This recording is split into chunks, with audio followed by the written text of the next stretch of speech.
A cancer warning about toast. The Prime Minister reveals what she knew about that controversial missile test, and President Trump's first day in office. You're watching 5 News Tonight. The claims that burnt, starchy foods could be seriously bad for your health, but now they're sparking a row over just how dangerous they really are. Theresa May confirms she was told about a missile test which reportedly went off course before MPs voted on the future of Trident. And as Donald Trump's presidency officially gets underway, the controversy is already in full swing. Also tonight, I'll be chatting to the women who've become friends after one of them received a priceless gift from the other's late mother. After having a double lung transplant, Georgina Compton made it her mission to thank the family of the woman whose death saved her life. And we'll be finding out why 1957 was Britain's happiest year. Good evening, welcome to 5 News Tonight. I'm Matt Barbet. Now, if you thought that burning toast or overcooking chips was little more than an inconvenience, the Food Standards Agency has a pretty serious warning for you. Eating them too often could increase your risk of cancer. It's all because of a chemical compound, they say, called acrylamide that's found in starchy foods. The warning, though, is being criticised by a number of other scientists who say the evidence is weak and the risk is unproven. Our health correspondent, Catherine Jones, has more. Starchy foods like bread and potatoes are an important part of our diet. But if you cook them by frying, toasting or roasting, there is now a health warning attached. The process that gives your toasted bread or your roasted potatoes its brown colour and its flavour also creates a chemical called acrylamide, which is known to cause cancer. And the browner your food, the more acrylamide there is. The Food Standards Agency has begun a campaign to drive that message home, encouraging us not to overcook starchy foods. Go for gold. Cook food till it's a golden yellow colour. But the advice is based on experiments on mice, and some experts say the link to cancer in people just isn't strong enough to warrant this much attention. Acrylamide has been known about for years, and people have been trying for years to measure its association, and they haven't found that. So I think the one thing we can say, that even if there is some increased risk, is not important. Some diners we spoke to do feel overloaded with different health messages. They do say that there's quite a lot of stuff with cancer in quite a lot of things. Do you think they have a responsibility to tell us if they know there's... If they know there's something definite. I think I'm bombarded with too much information like this. Well, I know it's not very pretty, this, because so much oil, everything, you know, but I like it, this. Will it change anything? Yeah. I keep eating. But the Food Standards Agency insists it has a duty to be transparent about any possible risks and how to minimise them. Do you fear you might be diluting the healthy eating message? No, because the messages are quite similar, actually. What we say is that it's important to have a varied and balanced diet. Don't panic if you have one slice of burnt toast or one overcooked potato. It will be fine. But during your lifetime of eating these foods, try to minimise the amount that you overcook. Too little advice and officials risk failing to protect us. Too much and the public may simply switch off. The evidence and its limitations have now been explained. It's up to each of us to decide what to make of it. Catherine Jones, 5 News. Next, the Prime Minister has admitted she was told about a test involving Britain's Trident nuclear deterrent that reportedly went wrong. Last June, a dummy missile launched by a submarine off the coast of Florida is reported to have veered off course. And Theresa May insists the test was a success, and she defended her decision not to tell MPs about it when they debated renewing Trident just weeks later. Our political editor Andy Bell has the story. It was a test like this one which went wrong. In June, the launch failed of an unarmed Trident missile fired from HMS Vengeance off the coast of Florida. But we still don't know exactly what happened. The Prime Minister today was out with her cabinet. Yesterday, she had avoided saying she knew about this. Today, she said she had been informed, up to a point. I'm regularly briefed on national security issues. I was briefed on the successful certification of HMS Vengeance and her crew. We don't comment on the operational details for national security reasons. The failure happened just a few weeks before MPs voted to spend up to £41 billion to build new submarines for the Trident missiles. In the debate, Theresa May didn't mention the test failure, today Downing Street wouldn't say whether she knew it had gone wrong. A former Labour Defence Minister says she must have done. As a former Defence Minister, I know what ministers get told at certain levels, and the idea of Prime Minister wouldn't have been told about this, I just find impossible to believe. So you're sure she would have been told something went wrong? She would have been given a full report, and knowing Theresa May, she reads everything. Test firings from British subs are relatively rare. There have been just 5 since 2000. The last one was 2012. They're rare because they're expensive. The current cost of a test, £17 million. Diving now, diving now. But tests are normally made public, and even potentially hostile countries are informed about them. Well, they're not secrets, the fact that the test is taking place or roughly where it's supposed to go. So I think there's no national security reason why you can't announce in broad terms a test has been successful. The decision not to announce it is a political one rather than a national security one. Okay. Trident was already controversial enough. The suggestion that this was not allowed to surface has just added to that. Andy Belt, 5 News. The inquest into the terror attack that killed 30 British tourists in Tunisia in 2015 has begun hearing details about those who died. Among them was mother of 4, Trudy Jones, a carer who'd been on holiday with her friends. Also, John and Janet Stocker, who were described as a happy couple who were young at heart. Our chief correspondent, Tessa Chapman, was at the Royal Courts of Justice. 18 months after they lost the heart of their family, some of John and Janet Stocker's 5 children and 10 grandchildren came to court to hear about how the well-travelled couple, who loved each other and loved life, came to die in Tunisia. This police animation shows where Safadine Rezgui shot his victims. The Stockers were on their sunbeds. In a statement read to the inquest, their friend, who'd been lying beside them, said, "I saw the man standing over Janet and John. I saw the machine gun. I thought, I don't believe this is happening." As people fled, Anthony and his wife played dead until the gunman moved on. Then he said, "I walked over to where Janet and John were. John was lying in the sand. Janet was slumped forward, half on and half off the sunbed. I don't know how many times she'd been shot." Trudy Jones died there too. A loving mother and grandmother, beautiful inside and out, the inquest heard. She'd been on holiday with her friend, who heard the commotion from the pool.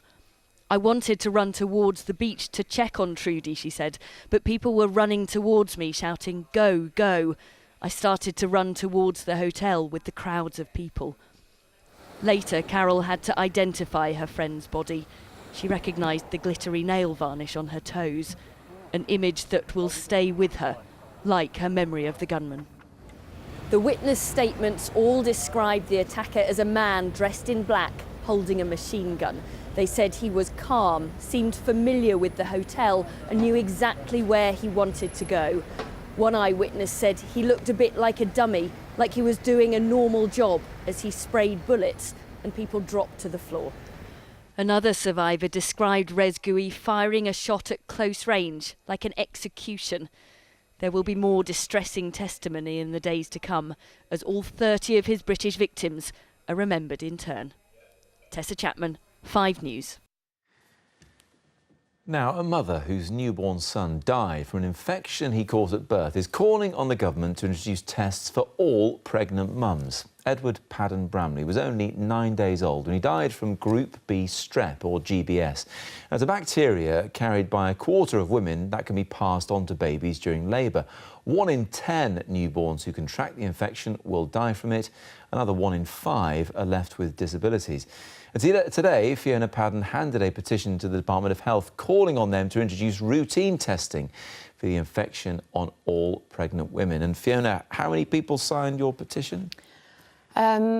As of today, when I looked at it, it was 257,000. Wow, so over 250,000 people think this should happen because it's something that already happens in other countries. That's right. In lots of other European countries, in Australia, Canada, countries that we probably feel that we're on a par with in terms of our healthcare system, they all test all pregnant women for it and then treat them if necessary.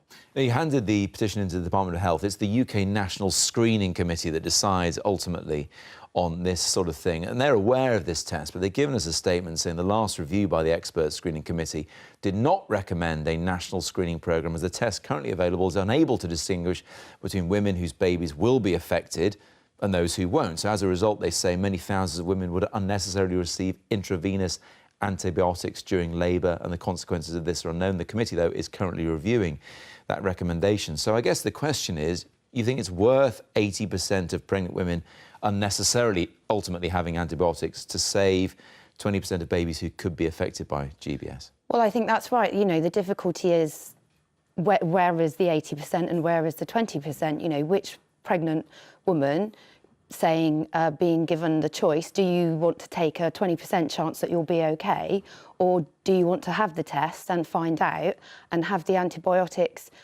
to save your baby's life? I mean, it's an absolute no-brainer for me. It's too large a chance that they're asking people to take with something that's so important. Because it's just penicillin, you say, that could prevent this kind of thing happening to babies. That's right. How much would it cost? So the test, were the NHS to implement the screening plan, would be just £11, and the antibiotics themselves are just pennies. Can women, if they want to do it, and I'm sure looking back, if you'd known, you would have wanted to do it too, have it privately? Yes, the tests are pretty freely available. You can get them on the internet. They will send the test to you. It's perfectly safe and easy to do. It costs £35, which is obviously a tiny sum in comparison to the heartache and worry that you could suffer otherwise. Apart from that statement we've got where they say they are currently reviewing their recommendation, have you been given any sort of an idea as to how they're going to react to your petition?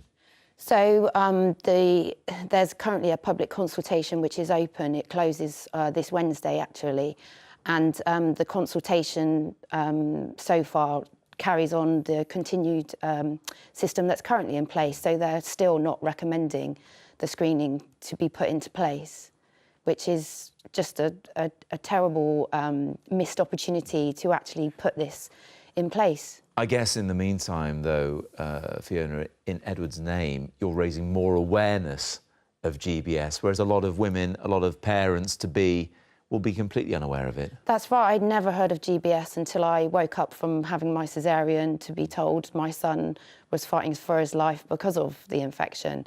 And that, in my experience, is by far the most common way. The NHS does not routinely tell parents or prospective parents about GBS and the risks.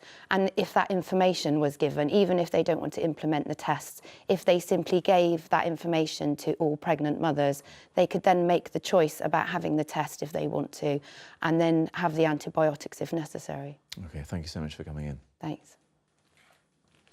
Now, if you want more advice on Strep B, GBS, and how to spot those signs, you can find details on our Facebook page. Search there for C5 News. Well, still to come on 5 News tonight. Concrete cows and roundabouts. We visit Milton Keynes as it marks a special milestone. And were these really the good old days? We discuss why 1957 was apparently Britain's happiest year. That's all coming up after the break.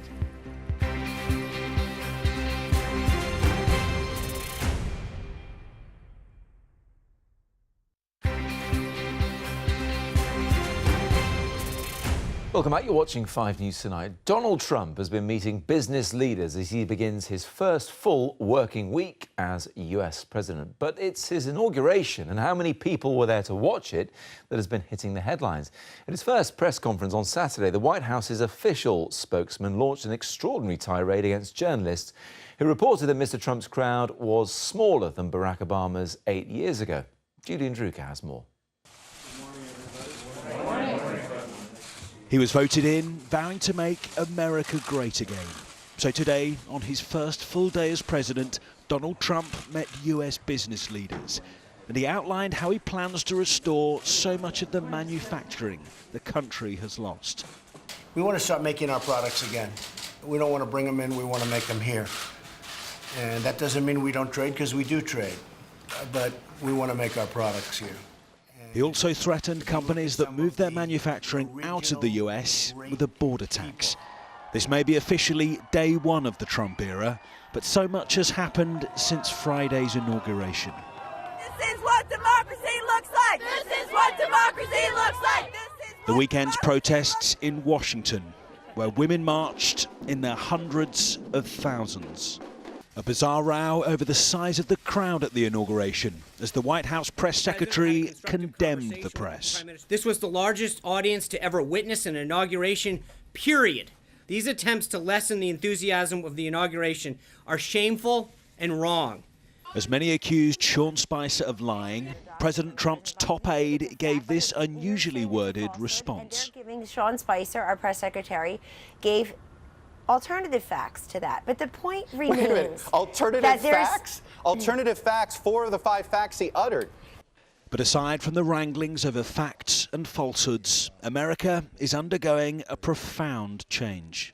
It's something brand new. It's almost like we have a president who's not quite with either party, and we're not used to that. We have a president who's doing exactly what he wants to do, but not everyone is clear, even within his own administration, exactly what that is. In the last hour, President Trump has signed executive orders, withdrawing from a trade deal negotiated by President Obama and cutting off funding for international groups that perform abortions. Minute by minute, Trump's America is taking shape. Julian's in our newsroom now. And Julian, we heard Donald Trump there talking trade, and that's what Theresa May's hoping for when she meets him later on in the week. Yes, there may be some trepidation from Theresa May's team when they hear what Mr. Trump has been saying this afternoon, stressing he wants to see Made in America stamped on so many products. He says it's expensive to import things on planes and on boats. This is a protectionist president, but of course he does have to do some trade with other countries. That is what Theresa May will wish to discuss with him on Friday. She's the first foreign leader to meet with him at the White House, but it is, of course, a tightrope that she has to walk. She wants to embolden the so-called special relationship, but perhaps doesn't want to get too close, as George Bush and Tony Blair did. Of course, Mr. Blair described as his poodle. Also, she'll be wary that Mr. Trump, according to polling done in this country, is extremely unpopular with British voters. Julian, many thanks. When Georgina Compton was given a life-saving double lung transplant, she wanted more than anything to thank the people whose loss had given her a future. And she wrote to the family of her donor, and after getting an unexpected reply, she was able to actually thank them in person. Georgina joins me now alongside Hannah Windsor, who's the daughter of Georgina's donor, Jill Davis, who sadly passed away suddenly back in 2015, but without who Georgina may have never received a transplant, and many others as well, which we'll talk about in a moment. But Georgina, leading up to that moment when you had the transplant, it's something you needed, or pretty much your whole life. Yeah, my whole life had probably been leading up to having a transplant, yeah. I was very unwell the months and years leading up to it. I was on oxygen 24/7, I was in a wheelchair, couldn't really do much for myself by the end of it, so. And when you had it, did life change very quickly? Dramatically. Within weeks, I'd not been able to breathe my whole life. So being able to take a deep breath in, which seemed so ridiculous and not important to anyone else, was just amazing to me. Being able to take a deep breath from the bottom of my lungs, it was incredible. Even just little things like blowing out a candle was just so exciting to me. And Hannah, this came about because very sadly your mum Jill died of an aneurysm. She was only 51, but you knew that she wanted to donate her organs. Oh, absolutely, yes. I believe she first registered kind of back in the 90s, and she actually registered again later on because she wanted to make sure that she is on the register should anything happen to her. So it's kind of very close to her heart, it was. And her selfless decision and your knowledge of that not only helped Georgina, but also helped 4 other people as well. That's right, yeah, amazing. But it was Georgina who wrote to you. What was it like getting a letter?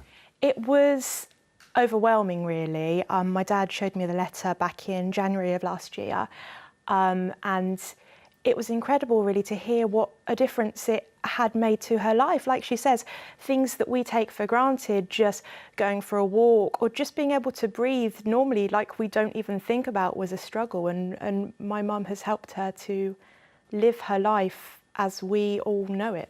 Georgina, why did you want to write? Because I know those 4 other people, and it's entirely up to them, of course, who are recipients of organs from Jill, haven't decided to, but why did you want to? I just felt that it was one of the most important things to do. I was days away from dying at the point, so the fact that someone has actually given me this life and a completely new life, I said, you know, words will never ever describe how grateful I am to my donor, Jill. But I just wanted to let the family know how thankful I was that they'd all had that conversation and agree with Jill's wishes, which is the most important thing with organ donation. A new life and some new friends into the bargain. Now, you met a while ago separately. You met Hannah and your sister Natalie together yesterday, all together for the very first time. What's the bond like? Let me ask you, Hannah, first. What's it like? Almost like a family in a very strange way. It's kind of, I've started now to think of George as my other sister. George already has, you have like 2 other sisters, don't you? So I think you've got 2 more now. Yeah. But it's lovely. Although we've not known each other for very long, it feels like we've known each other for a very long time. And you're quite close in age, and you also live not that far apart, even though your family come from, you know, way out west in Devon. Yeah. They're in Devon, but you actually both live near each other in Surrey. Really, really weird. We didn't know that, obviously, until we'd exchanged letters and had a little bit more contact. But I think we're about 20 minutes away from each other. So it was very, very strange, but it's amazing. I mean, we do get on really well.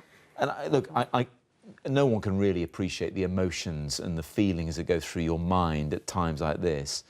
But what would you say to other people who are perhaps recipients of organs if it's crossing their mind to get in touch or not, as the case may be? I think it's so important that if you've received a transplant, I think, you know, however your emotions are around writing a letter or making contact, I think the most important thing is just to say thank you, even if it's just something little. I work for a charity called Live Life, Give Life, and we promote organ donation and transplants, and we are encouraging more of our recipients to write to the families. And because we know how important it is to the donor families, just to hear something nice.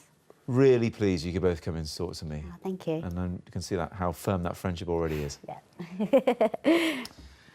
Right, what connects? Sir Cliff Richard on roller skates, the Open University and some concrete cows. The answer, Milton Keynes, the new town that is now celebrating its 50th birthday. Created in 1967 as a way of easing a housing shortage in London, it's been equally admired and derided ever since. Minnie Stevenson paid a visit. Welcome to Milton Keynes, arguably most famous for its concrete cows and many roundabouts. Once a sleepy Buckinghamshire village transformed into a futuristic style town. And today, it turns 50. Half a century since the government, with the help of modernist architects, built what they hailed to be a visionary model of urban living in Britain. The critics, however, have not always been kind to Milton Keynes, in the past calling it, and I quote, a soulless suburb, a non-place, even wait for it, a paradise of parking lots. But fans and residents beg to differ, saying, excuse me, look around you. This is clearly an urban Eden. A garden of opportunity. And if you don't believe me, take it from Tracy and Mark Willis. For 4 generations, their family-run florist has grown here. Being born and bred here, I've seen it change from just the small villages into the new town.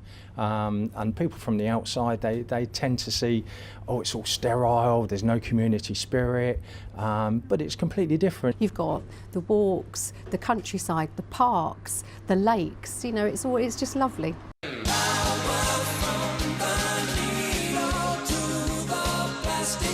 The world also has Milton Keynes to thank for this. Sir Cliff Richard roller skating through the town for his 1981 Wired for Sound video. Do you know it's also the home to the UK's first multiplex cinema? The town's Planet Ice Rink is where Torvill and Dean trained ahead of their 1984 Olympic gold medal, and its ratio of trees to humans is exceptionally high. The town has 22 million. That's around 100 trees per person.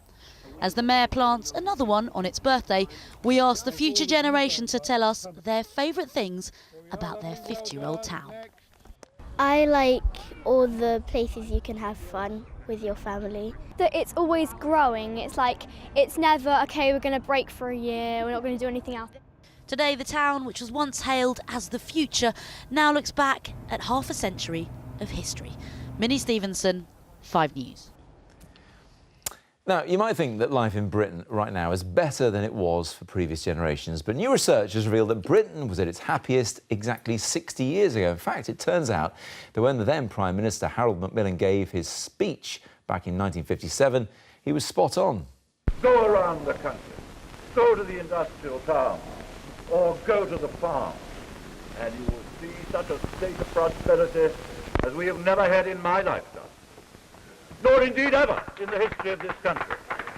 Never had it so good. Well, historians at the University of Warwick have found that 1957 was in fact the happiest year of the 20th century. They say it's down to people having more realistic expectations about a happy life, and having lived through wartime, people were probably more grateful for what they had. Historian Tessa Dunlop joins me now.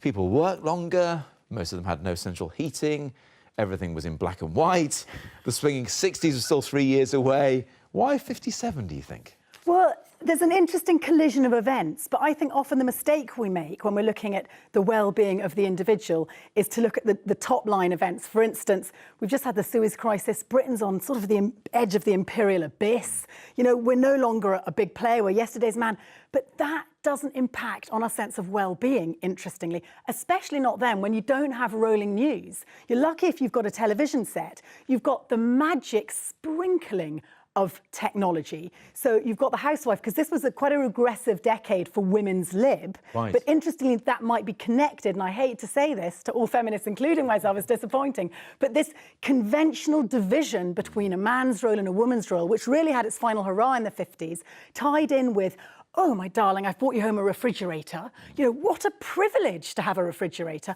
All kind of connects into us feeling lucky, but also secure in what we do. Like the dawn of modern consumerism, perhaps. I mean, and you've got some fairly good second-hand experience of this, because you are involved in a project at the moment. You're looking at women's diaries from 57. Yeah, I'm through 6 women who are all 100 at the moment, and I'm writing about them, and one of them has let me look at her diary so kindly, Helena Jones. So what does she make of this magical year? Well, I looked through her 1957 year with her permission, and what's very interesting is how busy she is. She never stops. So the point that you made about central heating, well, actually, if you're going to go and have to gather the kindling, make up the fire, and then light it, there's a sort of sense of achievement there. And also, you're moving. That's endorphin releasing. Forgive me for stating the real obvious here, but you know, and your role's very set. You're no longer entitled. You don't feel, Helena's not thinking, I shouldn't be making my husband lunch. She's thinking, I'm enjoying making my husband lunch. Just seems so simple. This is something we should do more of, perhaps. But don't forget what she got lurking in the cupboard.